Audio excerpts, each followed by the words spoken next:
This is what rural Zambia used to look like after dark. Here's what it looks like now. And this barber did something that should be impossible. He bought himself an education using Bitcoin mining, and he's never owned or mined any Bitcoin.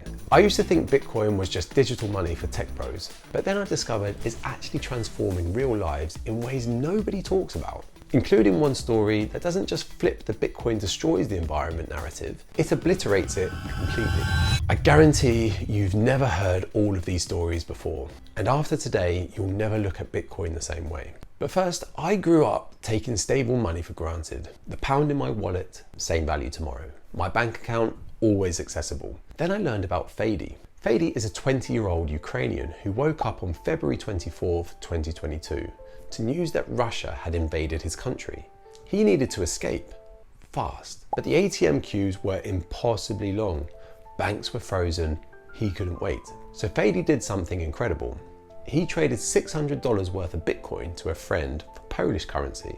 Within hours, he was safely across the border with 12 words in his pocket. Good job too.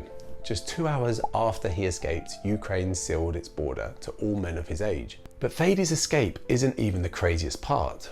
Wait until you hear what happened to his Bitcoin after he crossed the border. First, let me show you a young South African who said something that made me realize how real this is. I was being paid in fiat. Sometimes my family used to take all my money in fiat. Everything he worked for, gone. Then something changed. He started getting paid in Bitcoin. No one can take Bitcoin away from me, and I'm very happy about it. It's really good. For the first time in his life, he could actually keep what he earned. Anyway, back to Fady. Those 12 words in his pocket contained $2,000 in Bitcoin, 40% of his life savings. Over the next 6 months in Poland, while other refugees struggled with frozen bank accounts and currency exchanges, Fady's Bitcoin became his financial lifeline. Oh, and just so you know, if he kept that Bitcoin from 2022 to now, he would have around $10,000. Whether you're fleeing war, escaping financial abuse, or protecting earnings from family theft, Bitcoin works the same for everyone. No one can freeze your Bitcoin account, and no government can print more Bitcoin to devalue yours. But while seeing Bitcoin save families from financial control was powerful, what really blew my mind was discovering how people are using Bitcoin mining to bring electricity to places that never had it. This Kenyan village got electricity from Bitcoin mining, but the logistics of this seemed impossible until I understood how they actually did it. Picture a village in Kenya, no power lines, no electricity, ever. Then Bitcoin miners show up. But here's the crazy part, they don't just use energy, they create it. They built solar panels, diverted water from a river to drive turbines, set up batteries. They created a mini power grid. The miners run during the day when there's extra solar power. At night, the same infrastructure powers the village. Kids can study after dark, families can refrigerate food and medicine, small businesses can operate, all because Bitcoin mining made the economics work. Joe Nakamoto documented a hydro plant in rural Kenya doing exactly this. This is a 533 kilowatt run-of-river hydro. What happened though is they had about 200 of those kilowatts spoken for by like the tea factory, by the community around. What about the other 333? Before Bitcoin mining, that energy would go to waste. They needed an off-taker that could take up the rest of it to make this a financially viable project. Did you know renewable energy sources all over the world often turn off their power as too much stored in the batteries makes it unstable? Now, Bitcoin miners use the excess energy. This makes the whole project way more profitable. It incentivized people to come and build this infrastructure in the first place. Bitcoin mining is literally subsidizing the expansion of renewable energy worldwide. They're perfectly positioned to soak up this excess renewable energy. Plus, they provide a guaranteed buyer for surplus clean power. Remember Damien, the barber from our opening? His village got a similar setup. Bitcoin miners set up solar panels and batteries. During the day, excess energy powers the mining. At night, the same infrastructure gives Damien electricity to cut hair after dark.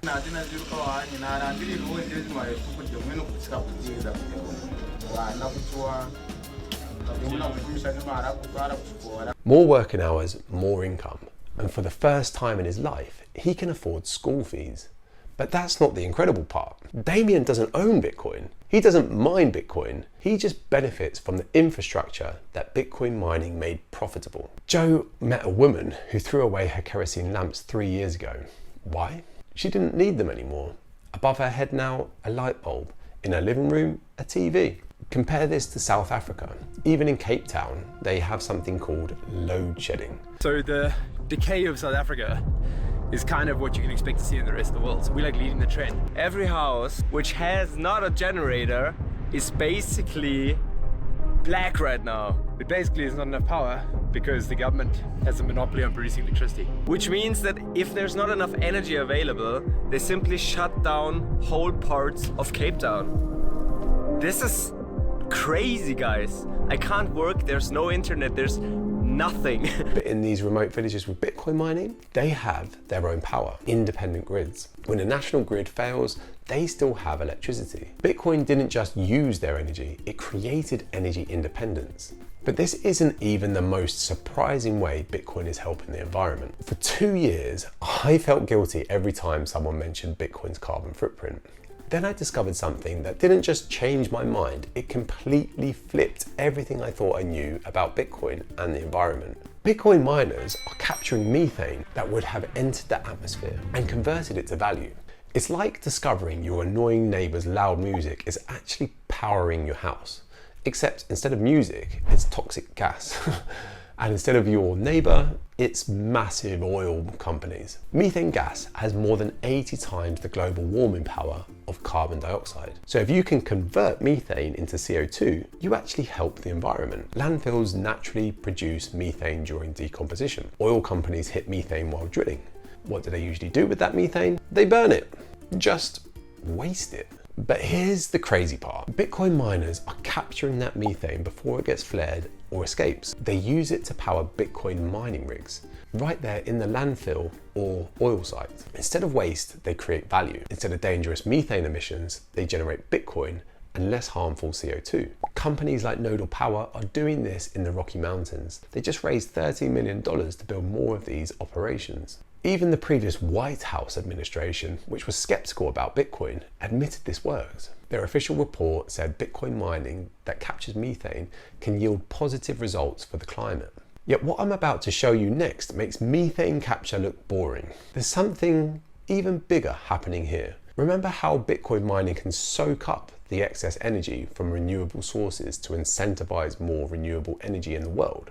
This same flexibility helps during disasters. When Winter Storm Elliott hit Texas in 2022, Bitcoin miners shut down 1.5 gigawatts of power within minutes. That's enough electricity to power 300,000 homes, all redirected to help families stay warm during the crisis. Just think about this vision.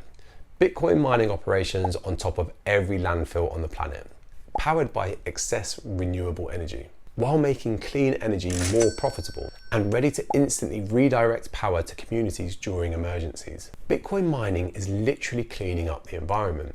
Who would have thought this if you listen to mainstream media? But hold on, if you think using waste methane is crazy, wait until you hear about the guy who sold his house to heat his home with Bitcoin. This story sounds like fiction, but I've actually got the receipts. Again, it's from Joe Nakamoto. Definitely check out his channel. I always thought Bitcoin mining was this big industrial thing. Warehouses full of loud machines, not something normal people could do. Then I discovered Steve in the UK, who did something that sounds completely insane, but actually works. Steve sold his house, everything he owned, to go all in on Bitcoin. But here's the crazy part. His heating bill? Zero.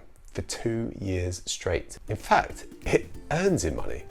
Steve lives in a caravan powered entirely by his solar panels, and his Bitcoin miners heat his entire home. Bitcoin miners are basically powerful computers solving math problems. This is an S19 Bitmain ASIC miner. So you put electricity in, you get Bitcoin out. This is the simplest way to explain it. All that computing generates heat, lots of heat. Steve built something called a hush box to contain the noise. Then he ran tubes under his caravan to distribute the warm air. In the middle of winter, when it's -2 degrees outside, His caravan stays at about 14, 15 degrees, something like that by itself. If I then turn on the one in the hush box inside the van, it generates more heat than you know what to do with, really. solar panels cover his entire roof, batteries storing extra power, miners running when there's excess energy. His Bitcoin earnings, So estimated earnings a day, 0.000233, let's say. So that's 24,000 sats, which is about 12, 13 pounds.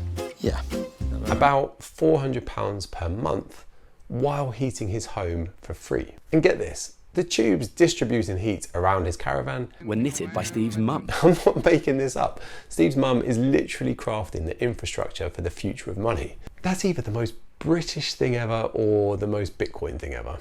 Maybe both. When asked why he went through all this hassle, Steve said, Everything that I'm doing now is building positively towards a future that I want to live in. And I think that if everybody else spends a little bit of time to learn about why the decisions I made aren't actually crazy, they're just the most sensible thing to do. It's the least risky path forward into the future. his plan?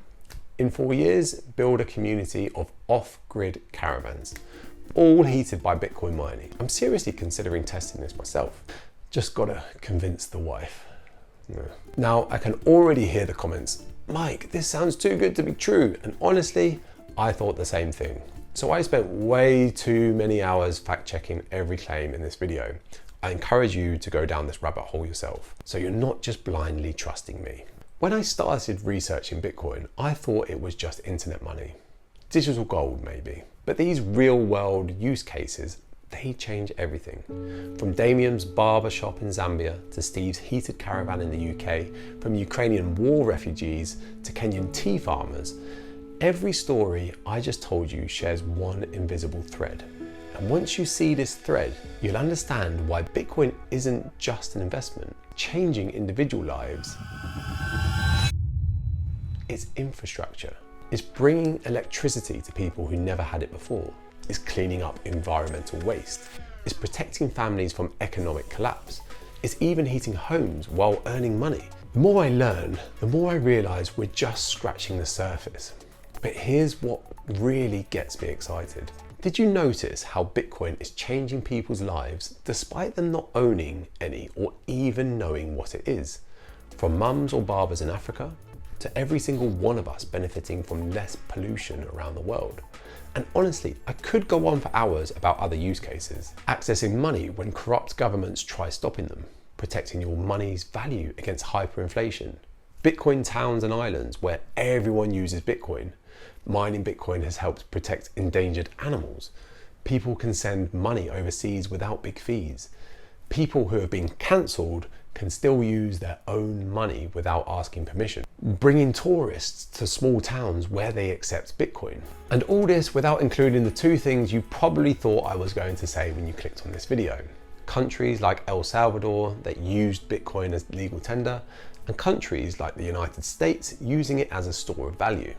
After seeing all these incredible stories, you're probably thinking, if Bitcoin is this revolutionary, why hasn't it taken over yet? That's the crazy part. Critics have been calling Bitcoin a bubble for more than 15 years, predicted it would crash to zero, yet it just keeps growing. There's a mathematical reason why, so watch this video next to see why what they call a bubble is actually something that's never existed before. Something bigger than the early internet. Understanding this could be the difference between watching the greatest wealth transfer in history or being part of it. And once you see it, you'll understand why Bitcoin isn't just revolutionary, it's inevitable.